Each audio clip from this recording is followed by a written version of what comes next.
Hi, folks. We're here with Jay Chambers, and we wanted to introduce him to our audience and get to know a little bit about what Jay does for the swimming community, because he does some amazing things.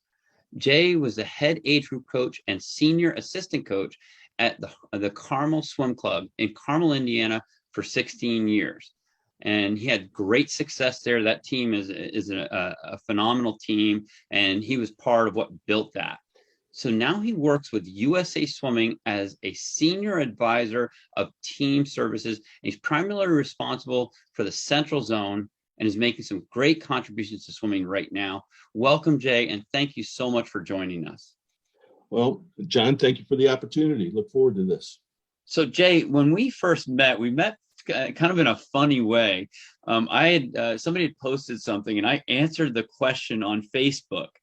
And then I think you came in and looked at what I'd said and said, okay, well, I don't know if it's that way. So it's almost through conflict in a way.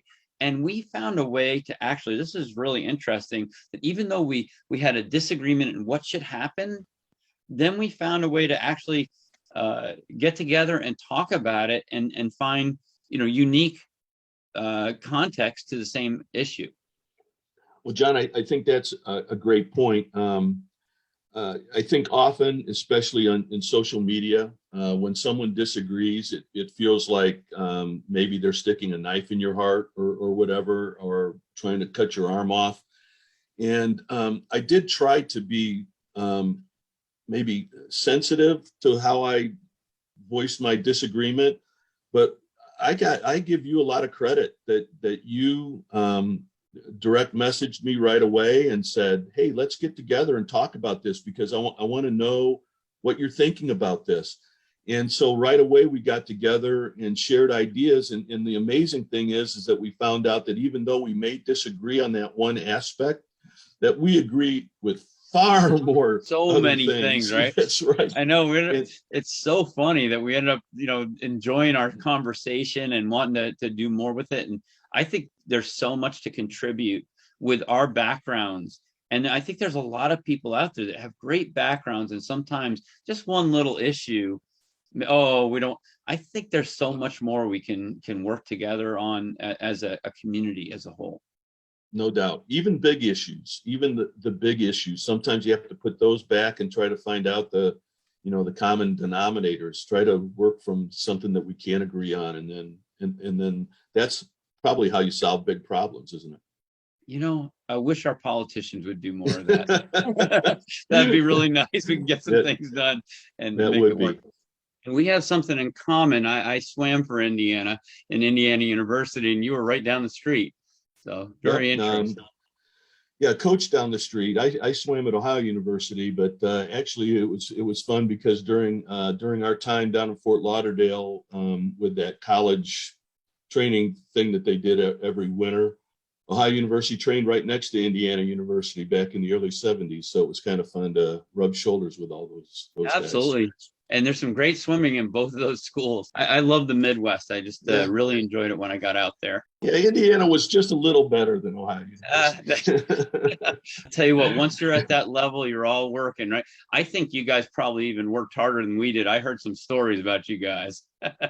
Well, I think it was a new experience for me when I started there. That's for sure. Yeah, it's part of the story. So tell us a little bit about what got you started in swimming to begin with. Well, I started in YMCA swimming. So really I got introduced to the YMCA through Indian Guides, which, I don't know how many people ever even remember. I was in Indian Guides with my dad too. Yeah. So my dad, that was a kind of a bonding thing for my dad and I, and I always loved the water. So from there, I just started taking lessons at the Y, and I think I started when I was 6 years old, and with lessons, and started with the team right away, and I always loved the water. So so I grew up swimming at the Y. Our high school didn't have a pool, but we swam at another Y downtown. So I swam in high school, and I was one of those. I think that if I said big fish in a small pond, that would be a wrong analogy, because I was never really a big fish. I was maybe medium-sized, mediocre fish in a small pond, and thought I was pretty good, and was able to swim at a Division I school, but kind of had my eyes open to what real training was. So that kind of defined the kind of coach that I became, because when I did start coaching, I vowed that I would never allow any of my swimmers to be as ill prepared for college swimming as I was. So that was kind of one of the maybe the foundations of my coaching development. It's a big jump. It was a huge jump for me. Yeah. I know that when my freshman year, I went to the University of Pittsburgh, and the training program there was really high yardage, things like that, very intense. When I went to Indiana, it was very different. It was very scientific, picking apart different aspects and really getting to know and the science of your sport. And it was also very fun. It was really enjoyable working with it. It makes a big difference. So what were some of the highlights of your career? Swimming or coaching? Either one, you go ahead. Well, let's go to coaching, because I don't think I had really very many highlights of my swimming career. But my coaching career, I mean, the highlights have been, I really have to say it's just been in developing the relationships with the people that I've met. When I first started coaching at the Indianapolis Athletic Club, I got to know Tracy Calkins. I met her and was able to, I'm going to say, I coached her, but that was very loose. I mean, her coach sent me the workouts and I got to watch her attack those workouts, which was the 3 days that I watched her, which was in the second or third week of my entire coaching career, just changed the way I thought about the sport. Seeing her be able to do what she did in practice just opened my eyes to human potential, I guess.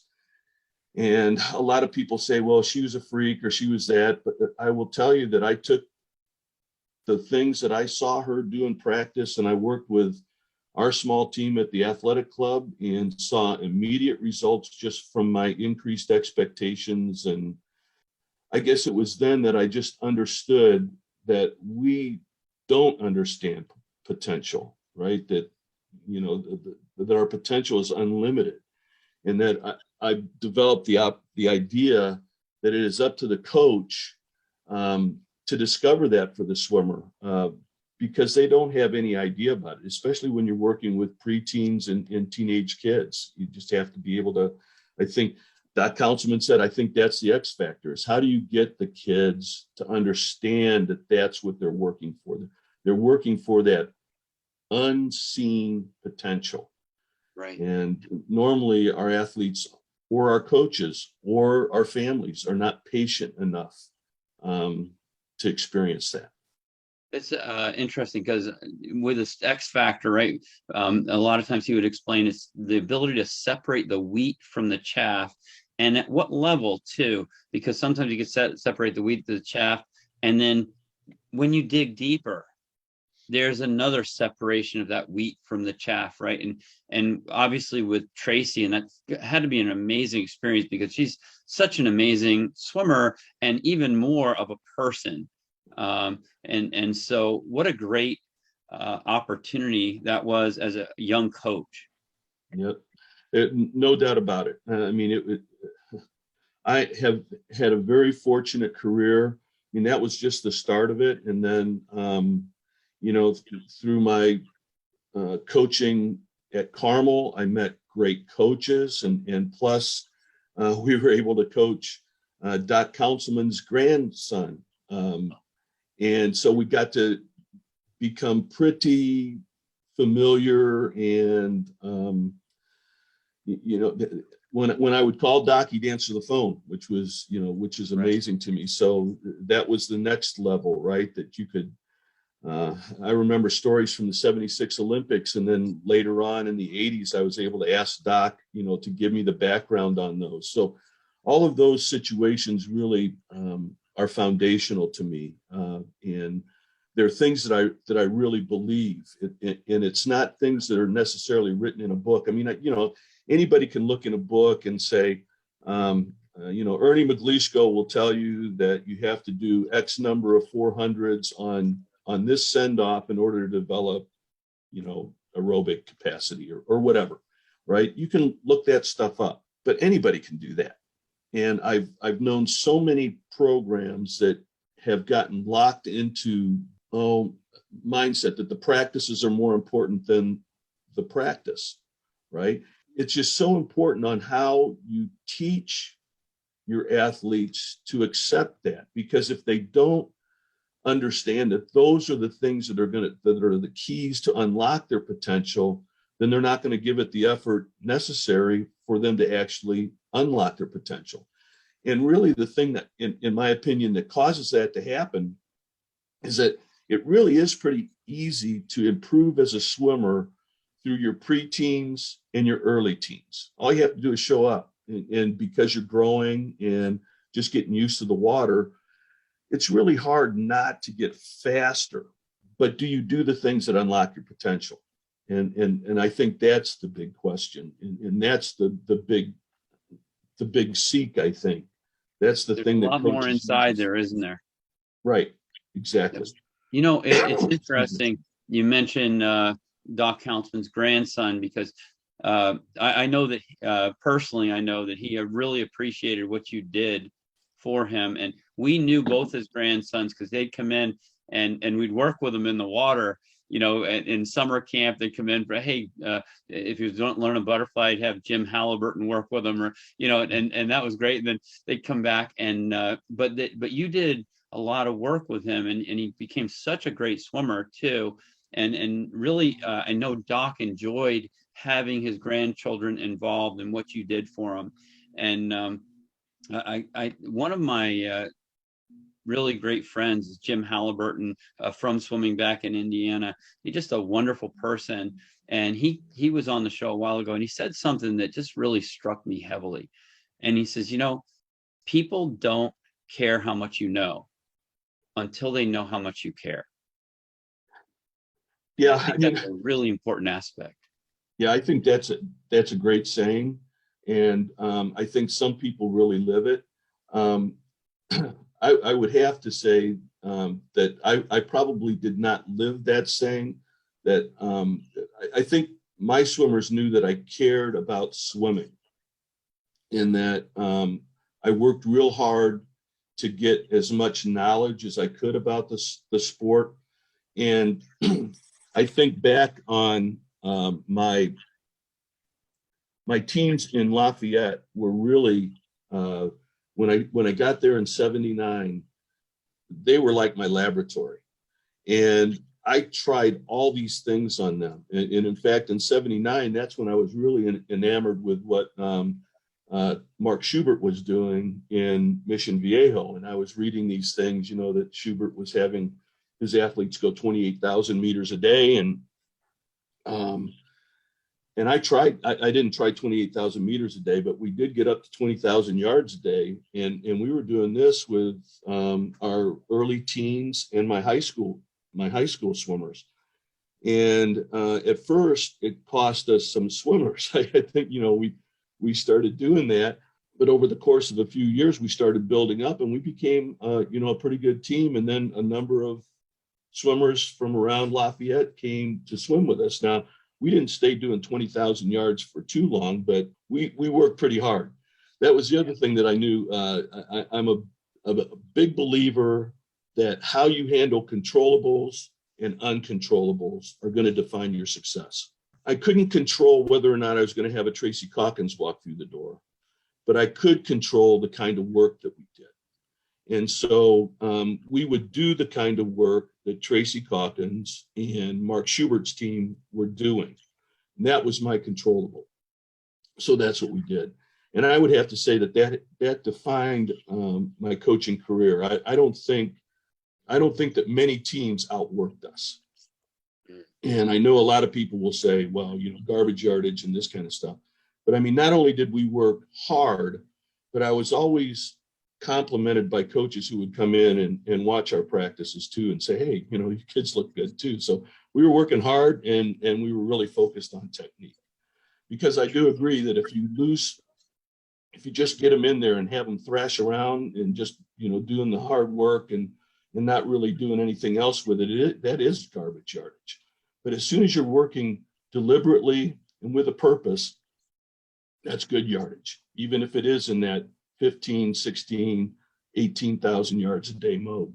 Having a target is really important, isn't it?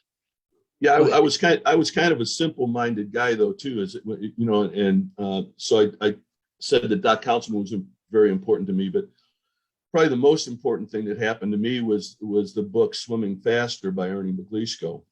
I can't remember what year I got that. It was either in 80 or 81. That's when I blew up my training programs. That's when I really started thinking about training with a process, and really thinking about the process as a seasonal process and breaking it down into series and things like that.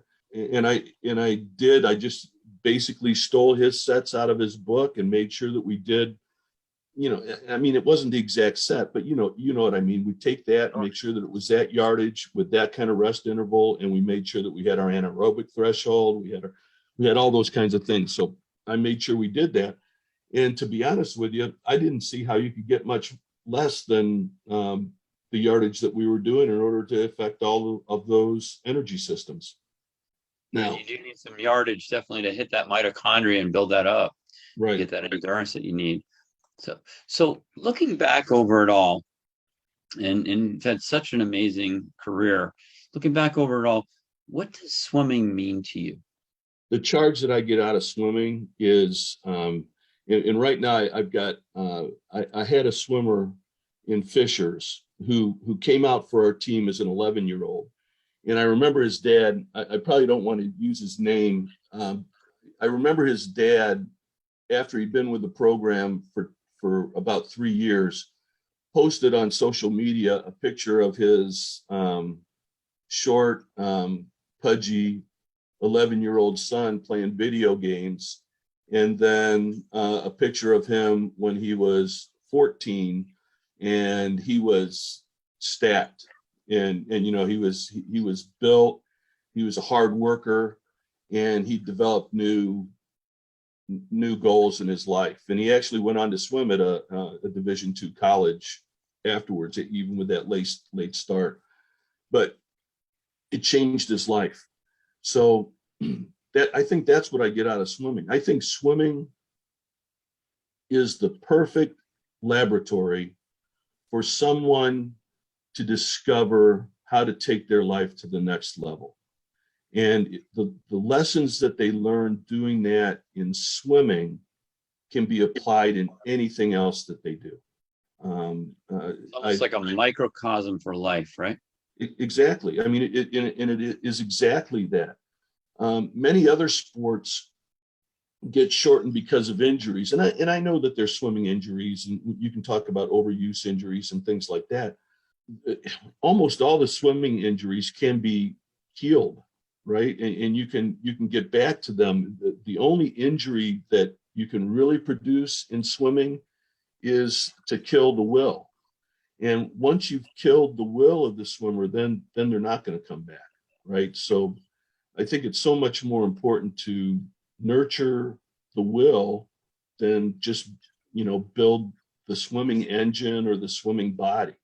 Because if you get the will taken care of, the body and the engine will take care of itself too. So that psycho-emotional aspect is huge. Is that right? I think the mental aspect of every sport is so much more important than the other aspects. I mean, talent is important, right? Caleb Dressel is an extremely talented person, but there's a lot of extremely talented people that are never going to make the Olympics, and they will never medal in the Olympics, and they will never win a gold medal in the Olympics, and they will never set a world record. There's a lot of talented people like that. The mind is really the only other aspect that, even if you have everything else perfect, the mind can shut you down. So if you don't control that aspect, the mental, emotional, just that entire hidden aspect of the sport, I mean, that's the short circuiter of everything that we do. So, I think it's really important to spend as much time working that. Now, and it's not either or, is it? Right? I'm sure that Doc Councilman had it figured out that a lot of the things that you do in the water also build the will. Right. You need So, all of it. But exactly. that's actually what you're saying there is why our company developed a program called MindWorks, which lays a foundation, because we don't think there's a lot of good mental programs that are actually designed, that are integrated into teams or into school systems. We think everyone, not just swimmers, but everyone should have training on how their mind works. That's why we call it MindWorks, right? And it's very important. We focus on three major aspects there. One is focus, right? Then we concentrate on getting. So if you had great focus, or if you had a doctor, right, how a brain surgeon, how much do you think you need to focus? How much would you like them to, right? And then the same thing with a special forces, right, soldier. They need to focus, and so does our athletes. And then we also have the emotional aspect, harnessing in the emotion to work for you instead of against you. Because, right, nobody's got a weak mind. They all have powerful minds, but they can work either against you or for you.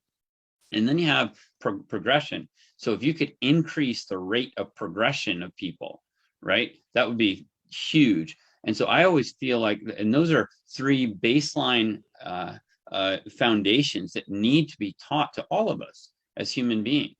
I think it should be in the school system. We should get people. So if we don't train our mind, but we just train it how to learn certain aspects, I think we're making a mistake. So I couldn't agree with you more. I couldn't agree with you more. Chris Plum at Carmel introduced me to, and this is way after I'd left Carmel, introduced me to the book Mindset by Carol Dweck, which to me is an amazing book. And I think it's a must read for every parent that there is. Not only, I mean, it's an amazing book as far as just how to raise your kids and things like that. And then also Grit by Angela Duckworth is an amazing thing. USA Swimming has just entered into a partnership with Character Lab, and we're going to be including that in much of our coach education here. And I'm really excited to see how that does, because I think those are things, as swim coaches, we can teach our kids to have a growth mindset and to be gritty in situations. And that doesn't mean, I think sometimes grit gets a bad label because, they think sometimes kids are going to work through impossible situations. That's not what it means. It just means not giving up, right? Not giving up on yourself more than anything else. And if we can teach our kids that, we're going to be the most successful swim coaches in the world, even if we're not winning the Olympics all the time. So I just think that that's such an important aspect of what we do. And that's why I've always loved coaching, is to see how kids develop in their character and in their toughness and just things like that. Yeah. let me ask you a question, a little bit off the cuff here. Why are swimmers such great people to be, like if you're employing somebody and you want to hire somebody, why are swimmers so great to hire? Well, I mean, I think it goes back to what we talked about earlier, that I think swimming is a laboratory for character development. We're land-based animals, and we're created to walk and run on the ground, and then we throw ourselves into the water to see how we can figure out how to move through water. Nobody is a natural swimmer. We're all natural walkers. Some are more natural. Some have better feel for the water, but nobody's a natural swimmer. They're just more natural than other of us bipedal For instance, like a seal would be a natural swimmer, right? Right. Exactly. I say that, with the idea that the swimmer has to problem solve at a very young age, because it's not the way we were created. So we actually take ourselves through this process that can transform you. And I also think, obviously, because the water holds up the body and it kind of alleviates gravity, not 100%, but pretty much, that we can do things with our body and take it to limits that other sports can't take their bodies to. I just think that I remember a swimmer that we had that set the national high school record in the 200 IM in the early 90s. Shortly after that, I was telling our team, in 10 years, nobody's going to care about Jason's individual medley record. But when he goes for an interview, the employer is going to be impressed that he was a swimmer, because most people know what swimmers have to do in order to be great at their craft.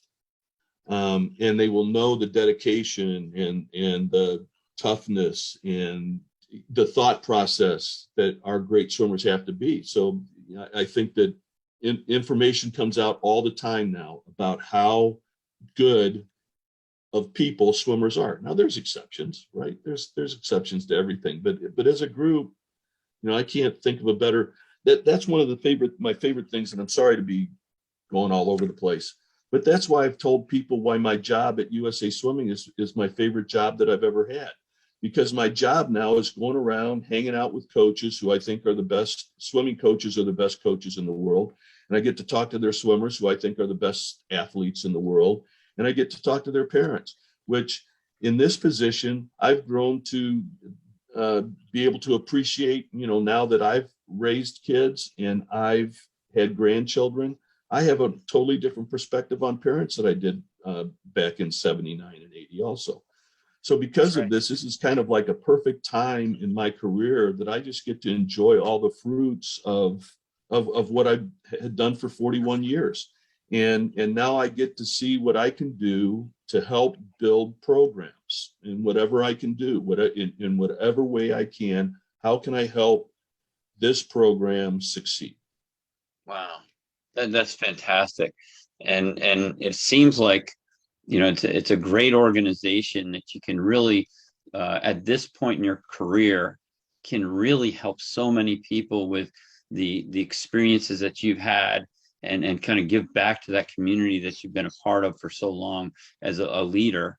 And that's wonderful. Even from my own experiences, I've learned so much in the last 5 years because I've been going around working with other coaches. Right. You almost learn more that way. Yeah, I've learned more in the last 5 years than I did in the first 41 years. So it's been an amazing. I think I've grown, and then my experience does allow me to help people at least problem solve. Right? It's not that I go in and tell them what I would have done in this situation, but we talk questions, and when people are open to it, just like we were talking about earlier, to collaborative thinking. As soon as you can get a program doing that, you get the coaches and the board, if there is a board, and the parents and the athletes all collaborating on this success move. It's just amazing to see. Yeah, they can bring a lot in. I think they can bring a lot of great experiences coming from different areas together, and discuss ideas. Mm-hmm. And I think that's really important. How did you, or how do you think is a good way to keep parents involved and engaged with your team? If, let's say, somebody's a coach out there, right? And I know there's a lot of different ways, without getting them so that they maybe overrun the team and try to, control it. How do you keep them involved and engaged? That's human nature, isn't it? I mean, as soon as you give someone a say in something, then they want to take it over. And that is not a statement against the parents. I mean, that's everyone, right? It's either you're seeking power or you're afraid of losing power. I think, one of the things that we try to do when we talk to our parents at USA Swimming is to give them the notion that, we both have the same goals for your athlete. The coach wants the athlete to swim fast. The parents want the athlete to swim fast. But sometimes the parents think that's all the coach wants, and that they will do anything and sacrifice any aspect of family in order to get them to swim fast. But really, most coaches understand that when you develop the total individual, that's when they swim the fastest, right? And there's so many examples of that. So when we share that with parents and ask them to, instead of working against the coach, what can we do to work with the coach? When we talk to coaches, instead of worrying about the parents, that's why I think that the growth mindset and the grit thing that we talked about earlier is so important, because now there are so many articles that show how important that is in child development, growth mindset and grit, that it has nothing to do with swimming. So if we can build that, which will help the swimmers become faster, but it will also make them successful people. So then if we can share that with the parents, now we're allies in trying to develop the best person we possibly can. And almost in all situations, if the three legs of the stool are together on that, there's going to be great success in the sport. And the three legs of the stool, right? The coach, the parent, and the swimmer. So we just see that over and over and over again. That, I believe, needs to be a story that gets bigger and bigger coverage. Although I do think that it gets great coverage, during the Olympics and things like that. The unfortunate thing for our sport is that we only get that kind of coverage once every 4 years. I also noticed this too. I don't think, and I really like our community in this way. It's not only the fastest and best swimmers that are important here. It's everyone. We need every community member, right, that wants to be involved in swimming, to have a chance to be involved in swimming, and to make sure that they know they're important to us. The slowest swimmer, the fastest swimmer, the parents, the coaches, we're all important together. It's like we're one big family of brothers and sisters of different ages, right? And I think it's really important that the community knows, because it's such a great community. It offers so much back. Jay, you've been in it for, you and I have been in it for our whole lives. Mm-hmm. And the information that I get from you is really phenomenal, and back and forth, right? And so we all have something different to contribute. We bring to this community. But if we realize that we're competing as a community against telephones, or kids are playing on telephones, what's the difference, Jay, in somebody spending their first 7 or 8 years of or so in competitive sports versus spending that time playing games on a phone? What is the difference in their development, their growth, who they become? Yeah, I don't think there's any doubt of that. The information that's coming out from the mental health societies, medical societies and things like that, about how harmful the phone is to the emotional development of kids. I was one of those coaches that would take the phones away from the kids at first, but then the phone is a tool too. And so if we can teach our athletes how to utilize the phone to better themselves too, and not to abuse it, right? Not to abuse it for, just don't let it dominate their lives, then, the phone and the internet can be very useful things in our sport, as you've seen, harmful, right? Right. Well, and as adults, it is up to us, in partnership with their parents, to make sure they understand how to handle these tools that they get, sometimes at too young of an age, right? Right. That's a really interesting. I like that idea of it. It's almost like mental judo in a way, right? You're kind of like letting them go ahead, but you're going to use this, but let's use it for something that's really going to benefit you. That, in fact, on our fast track, we have all these animations that people can use and start to understand. We have fantastic interviews like this one with you, right, where they can get information from people like Craig Beardsley, Rowdy Gaines, right, all these incredible people, yourself, and so they can use that to really gain benefits. So it is a powerful tool which can either use, positively, negatively, or some kind of combination. So how did you keep your team motivated over the years? What was when you were actually working with teams yourself? I think we found in the mid 80s, I started introducing a lot of business practice success axioms for just exactly what we've just been talking about for the last few minutes, is trying to show athletes that the building blocks of success are the same in whatever they're doing. So if they pay attention to these building blocks, and if they put them into practice in the pool, in the weight room, when we're doing our runs, when we're doing these things, when we're working on, you know, our mental game, right? If they put those basic principles into practice, that they will be successful.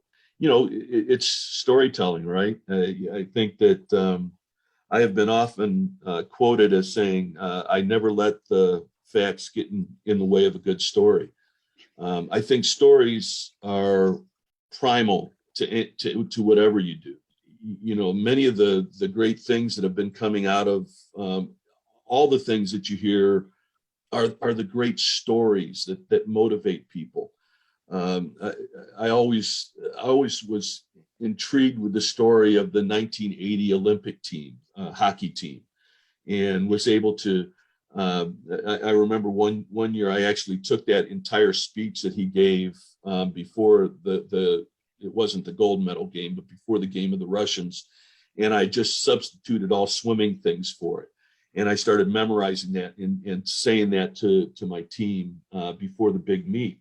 And then, but I would tell them that this is a story of things that can happen, not that must happen or should happen. So I think one of the X factors, I think one of the ways that I used to try to keep my teams motivated was just telling them those stories, and then the results were always obvious.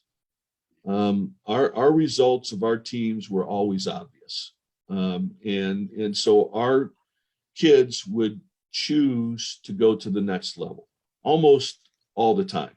It was gratifying to watch that we would almost you had outliers, right? Some kids would not do it, and, you know, they would leave the program, but that didn't happen very often.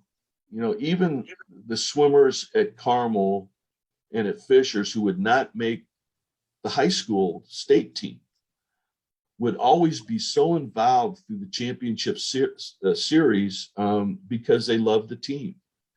And, you know, you know, people say family this and family that. You can use that, but when you surround yourself with like-minded people who have the same goals, and everyone's really willing to work hard towards those goals, you end up with a great organization.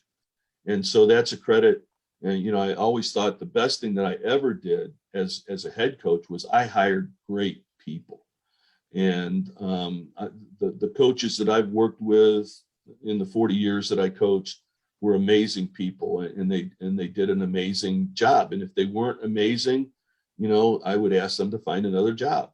And that didn't have to happen very often. If you pick the right people, if you associate yourself with the right people, that doesn't have to happen very often either. So, so I think that's how you motivate people, is that you have to explain things to them so that you are like-minded, right? Even if you're not like-minded, if you explain what your program is and the benefits of that program, you get people to change their minds sometime. So, right, they kind of get into understanding what your vision is and become part of it. Right. So, since you've had so much experience in this area, I've got a question for you. Doc Councilman used to tell us about the cornerstones of athletic performance, which included fuels, which are sleep, hydration, nutrition, and oxygen. Those are the consumables, right? That go through the three energy systems of endurance, speed, to put it really simply, right? Endurance, speed, and explosivity. And then you have strength and flexibility, technique, right? How you move your skeletal system, and the mind. Basically, we say, you know, do you know where you want to go and how to get there? That's kind of the mind. And then synergy, how you put it all together. What do you see as being kind of, when you're keying on one of the things that might be really, really most important to you from looking at swimming, where would you put that marker? Well, I'm not sure you can separate the mind and synergy, um, because you have to willingly synergize, right? So, and when you say the mind, I guess I would say, I would take a piece of the mind and say the most important part is the will. And so developing an idea where I think the cornerstone is building a team, is teamwork. So to me, teamwork is synergy defined, right? Yep, that's where we would put it, right in. Absolutely, teamwork is synergy. That's right. Yeah. So I had to think through that a little bit, and I think that's a great question. Now, does that mean that the others aren't important? No, that's one of the things that people don't understand when I talk to them about focusing on the process rather than focusing on outcome. People say it's hard not to focus on the outcome. And yes, it is. It's extremely difficult not to focus on. It's not to say don't focus, don't worry at all about the outcome, but don't overly focus on the outcome. And you can do that, you control that by focusing on the process. And then the process, by focusing on that process, the outcome will be what it is, because that's an uncontrollable. The outcome is always an uncontrollable. The process is always a controllable. So I guess it just keeps going back to it. So when you ask me, what are the things that you can control? Obviously the fuels are important. And your will to control the kind of fuels that you're putting in your body are important. Energy systems are important. But a coach can write up the perfect workout to develop a certain energy system. And if the athlete does not have the will to make that happen, then it's a failure anyway. So I just think that it's all interwoven. You can't separate them, but if you put the cornerstone, to me, it would be teamwork, because when you emphasize on teamwork, once the athletes feel like they're part of a team, they will start doing things for their teammates that they wouldn't do for themselves. So I guess if I was going to plant a flag or build a cornerstone, it would be around teamwork, which I think is what builds a team's culture, right? So as soon as everybody always says, how do you do culture? And everybody knows how important culture is. And authors are making millions of dollars writing these books about culture. But culture is really just simply, a team leader developing the kind of team that he or she wants to build. And then as soon as you put your effort into that and you get your athletes and your coaching staff and the parents behind that, it leads to a synergy that can be pretty awesome, right? Pretty centralistic. Just the way we have the cornerstones built, actually, it is, the synergy is the center of it. It pulls everything together. It's like the hub of the wheel. And I, now that you say it that way, I really like the way you're putting that, because again, somebody told me, or I saw this on a show the other day. It was a politician, which is not normally my favorite topic, but he said something really interesting. He says, leadership is not about you. If you fail basically to consider, what's best for others, right? So if leadership, if serving is beneath you, then leadership will always be beyond you, right? And serving that and bringing that group together and showing them how the team works, that's a fantastic way to think of it. And thank you for that. I think that's great for our audience to hear, is build your team as a group and bring the other things in piece by piece to make that team stronger. Yeah, it's up to the leadership team, I think, to develop the vision statement, right? The vision of what the program is going to be and the mission of the program. So then leadership, you're right. Leadership is not about the leader, but it is about the vision and the mission and how to get the athletes to understand that vision and mission, right? Right. So you define it, and then you have to make sure everyone involved can see what part they're playing in that vision becoming, to fruition. Exactly. Wow. Everyone is an important part of that. Jay, thank you. That's really a gift to everybody that's watching this. So just really quick to kind of finish up here, what message do you have for our younger community members that are kind of traveling along their swimming pathway today?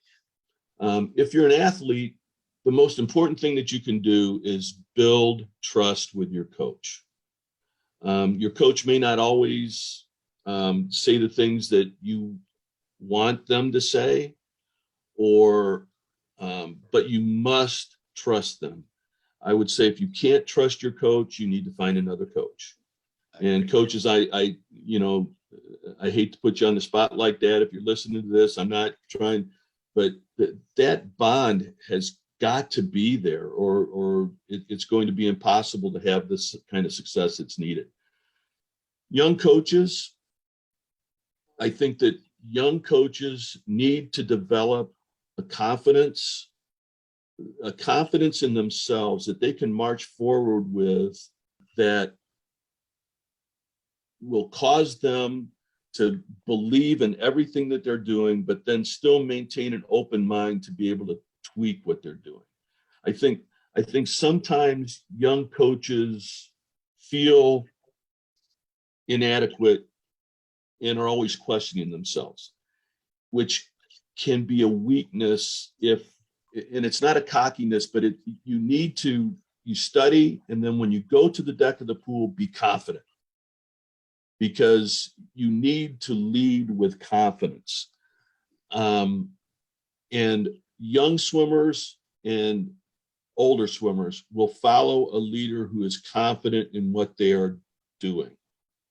But if there's a level of inconfidence or unconfidence or whatever the word would be for that, I struggle with that one too. That. Yeah, people can smell that, and it will be hard for them not to follow. But then when you review what you've done, you have to be willing to be vulnerable enough to receive instruction on how it could have been better. And then you pack that into yourself again. And then the next day that you go out, you go with confidence. I think confidence is another cornerstone. If team building is the one side, your confidence is the other cornerstone. And that's one of the great things that great teams have, is that confidence just spreads to everybody else, right? Right. So it's shared energy, right? And it makes it the whole situation special when you're working together to achieve a goal. And we actually have confidence in our program in the mind as one of the emotions, and we do find that same thing if there's not this calm like a positive direction that you're moving in, right? So we're going to go in this way, and then also, like you're saying, be willing to engage and discuss, keep an open mind, but then get back on your track where you're headed.